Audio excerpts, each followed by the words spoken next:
मतवक्के होती है। और जैसा कि आप जानते हैं कि हर थर्सडे को परफॉर्मिंग आर्ट एकेडमी के जो स्टूडेंट्स हैं वो इधर परफॉर्म करते हैं और हर फ्राइडे को कवाली या फॉक या लोक सिंगर जो है वो आपकी खिदमत में पेश करते हैं। गजल खातिन हज़रात, आज मैडम अफशा साहिबा जो कि पाकिस्तान बड़े सगीर पाक हिंद की एक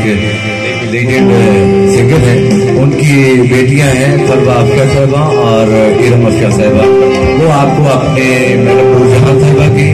और अपनी वालदा मोहतरमा के जो गाए हुए गीत हैं, गजलें हैं, वो आपकी खिदमत में पेश करेगी और साथ जो आपकी फरमाइश हुई इंशाल्लाह वो भी ये सिलसिला करेगी।